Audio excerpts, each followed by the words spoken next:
I told my friend that those states like France and the UK that pushed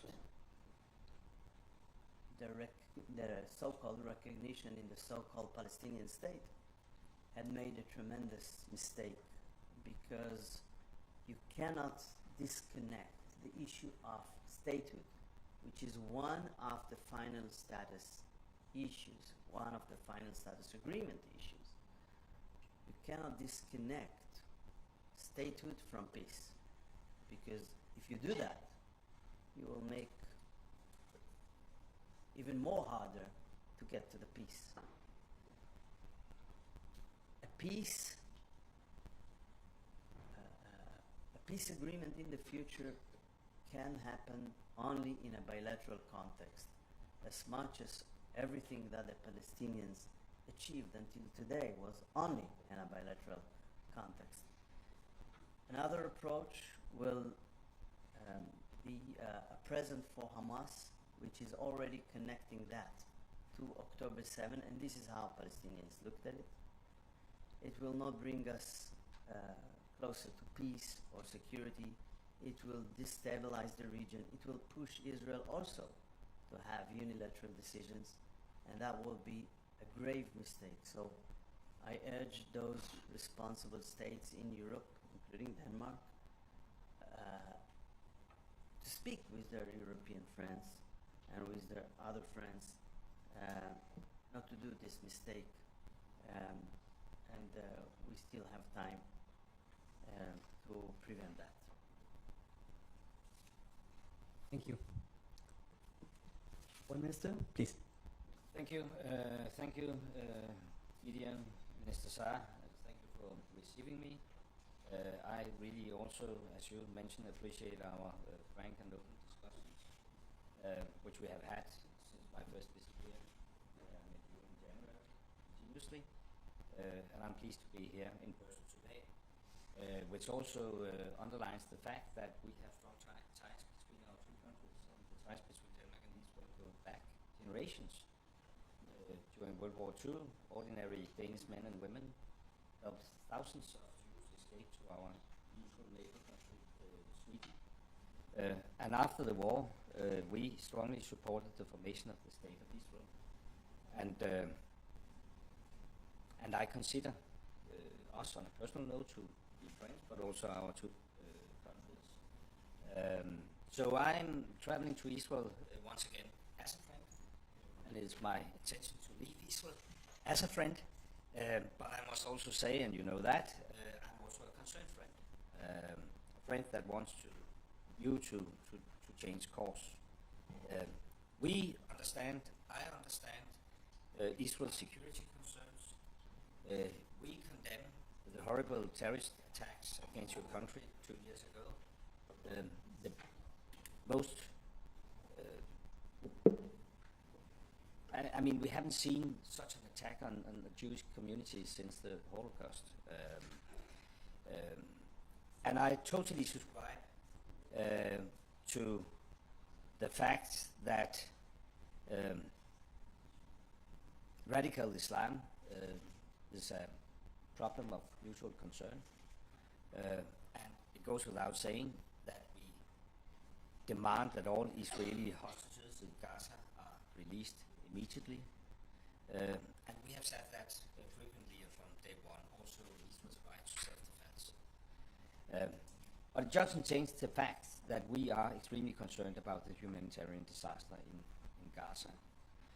And that's why I used the opportunity today to repeat our calls for Israel to stop the military offensive in Gaza, to ensure immediate and unhindered assistance. And I also expressed our deep concern by the expansion of settlements in the West Bank. And I reiterated Denmark's offer to help assisting with the treatment of patients from Gaza in East Jerusalem or the West Bank. We do not agree on any major breakthrough. You are not open for giving these patients access or to allow them to go from Gaza to the West Bank. Having said that, I'm pleased that we at least agreed that we will now ask a joint team to look into what could be done alternatively, for instance by investments in Gaza. So I don't feel that I leave, Jerusalem empty-handed in that regard. We should explore that, and we should work closely together, because we stand ready with personnel, with money and equipment. We are chairing the European Union this second half of this year. We also discussed it among European Minister of Foreign Affairs in the informal meeting in Copenhagen last week.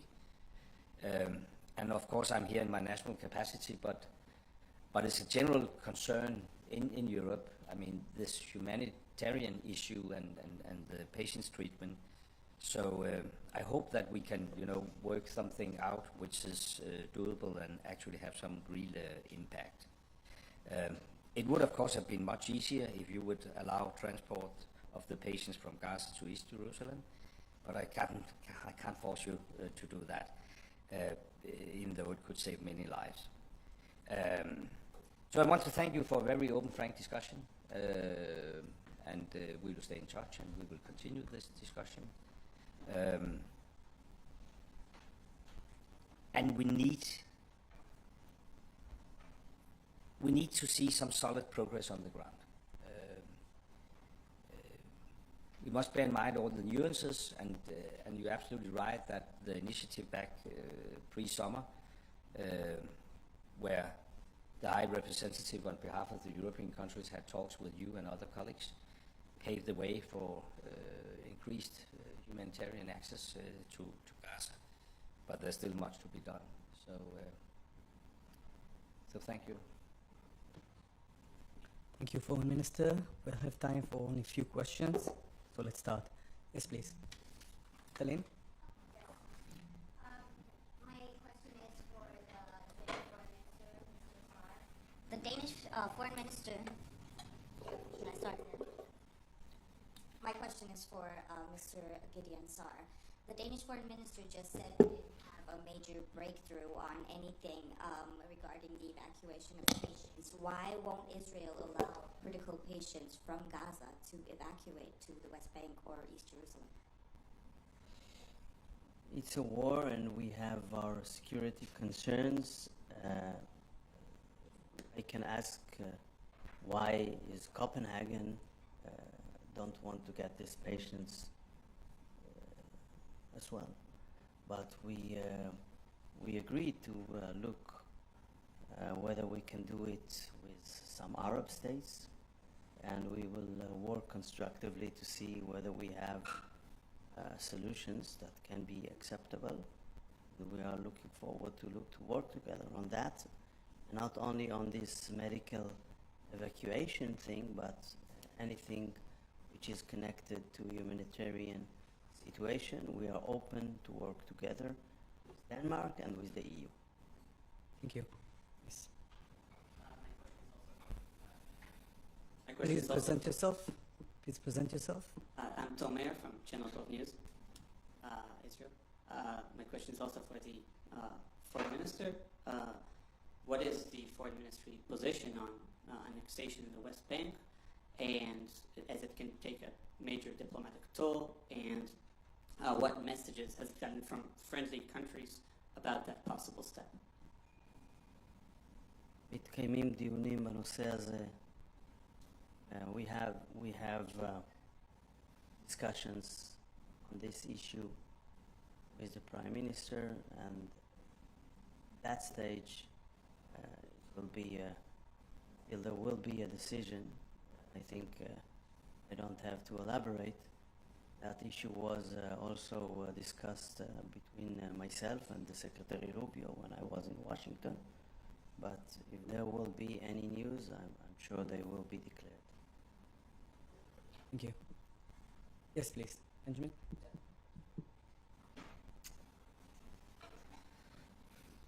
Hello, Benjamin from TV to Denmark.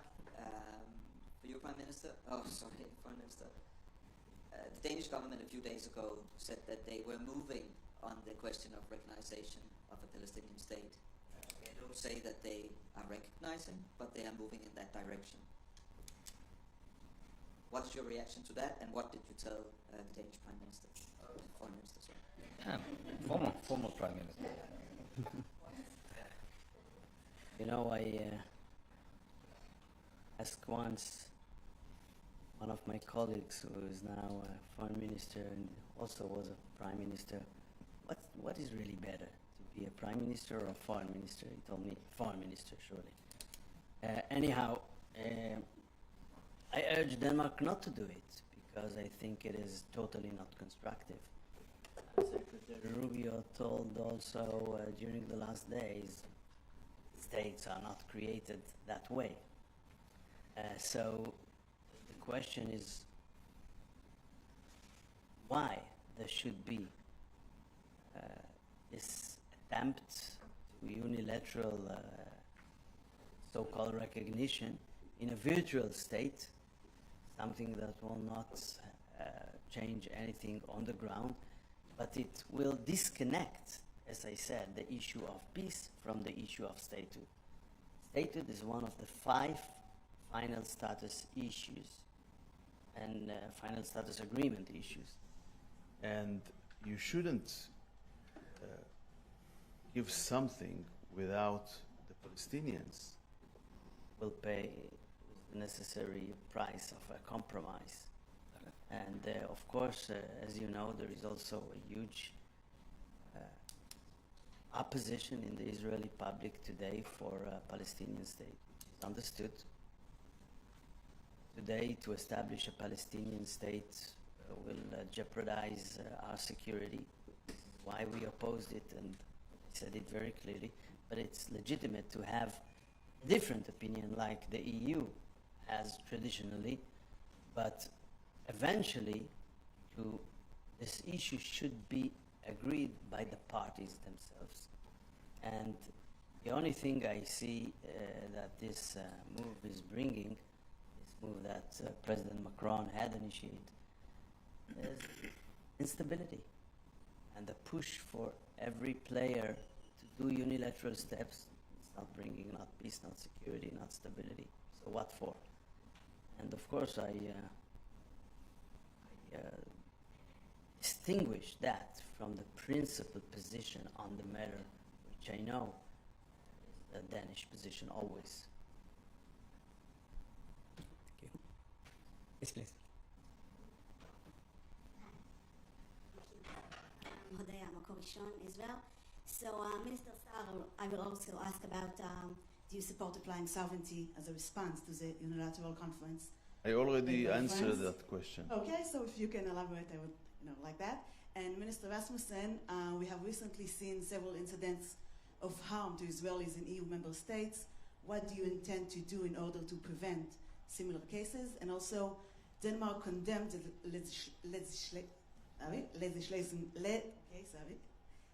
exactly, in Israel against UNRWA, even though it has been proven that UNRWA was involved in terrorism and holding of hostages. Do you intend to change your policy toward UNRWA and maybe unfunding them? Thank you. As I already stated in my opening remarks, we consider ourselves close friends to Israel, and we have always stand up for the Jewish community in Denmark, and we continually do so. We just presented, not just presented, but last year we presented a plan against anti-Semitism in our country, and we, are working hard on that. We have to distinguish this from our position on the humanitarian situation in Gaza. This is not easy. It comes with a lot of dilemmas. I, in principle, also agree with the fact that no statehood without peace. But you could also argue there will not be a peace unless you have some kind of vision about a statehood. So I think what we need to do is to work together. I mean, we strongly believe that peace long-lasting peace in this region must be based on a sovereign Israel and a Palestinian state living peacefully together. And I'm not naive, I know this is extremely difficult, but it's something we should work hard to achieve. We are not ready yet to recognize, but our position is that we cannot allow anyone to have a de facto veto over the Danish position. Our position so far has been that we are ready to recognize when there is a negotiated two-state solution. But looking on the reality on the ground these days, and certain statements from Israeli ministers who, I must guess, speak on behalf of the government. That's at least how we do things in Denmark. If I make public statements, it is the position of the Danish government, unless my Prime Minister says otherwise. So when we listen to statements from strong statements from Israeli ministers about there will never ever be a Palestinian statehood, if you recognize anything at the end of September, there will be nothing to recognize, then it goes without saying that we have to take the decision right back to ourselves, so to speak. So that's why we have made it clear that we will not give either Israel or other a veto on the Danish position. It doesn't change the fact that we will never, in reality, recognize a Palestinian state which is ruled by Hamas or any other terrorist organization, and therefore it comes with a lot of preconditions. Disarmed Palestinian state, recognizing Israel, transparency, democracy. You can't run for election if you don't recognize the sovereignty of Israel, etc. That is our position. And I really hope that we, in a foreseeable future, can start working together in achieving this and to make this vision more clear for people in Israel and Palestine and across the world. That is our position. And I can easily have this position being a close friend to Israel and someone who always have stand up for protecting the Jewish community, not only in Denmark, but globally. I want to add something.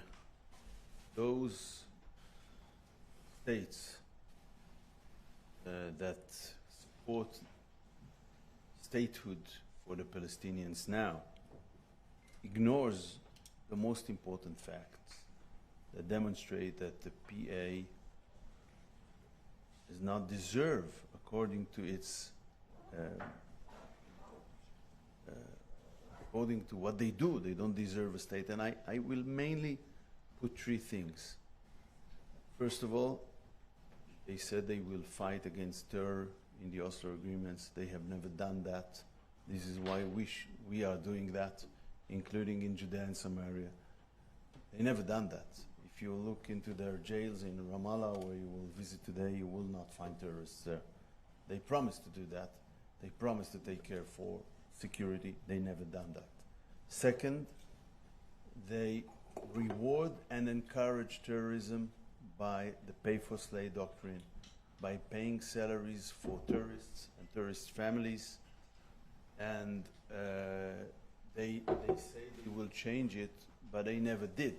They only change how they are doing that, like transferring it from one pocket to the other, but they never disconnected themselves, and by doing that, they never disconnected themselves from the ethos of terror in the Palestinian society. Third thing is the incitement in the kindergartens, in schools, in textbooks. I've just heard a brief about it last Thursday in a meeting we had. It's terrible. And this is already poisoning the minds of the new generation. Without disconnecting from these two huge problems, incitement against Jews and Israel, and terrorism, you cannot build a reliable peace process. But some states ignores that. I'm very happy that Secretary Rubio lately with two different decisions, put those issues on the table and said very openly, the PA and the PLO are not meeting their obligations on those fundamental issues. And it is really not serious to demand from Israel, speak about a Palestinian state or give them a Palestinian state. By the way, we tried it in a way. When we withdrew totally, dismantled all our settlements, dismantled all our military bases and presence from Gaza Strip, 2005, dismantled even the graves from the cemeteries there, there was no excuse for them. But instead they built a terror kingdom, maybe the hugest terror kingdom on earth, above the ground and under the ground. And no one should ignore this reality on the ground, in Judea and Samaria and in Gaza Strip, demanding for Israel to risk its future and security. We will simply not do that. Thank you. This press conference is now over. Today.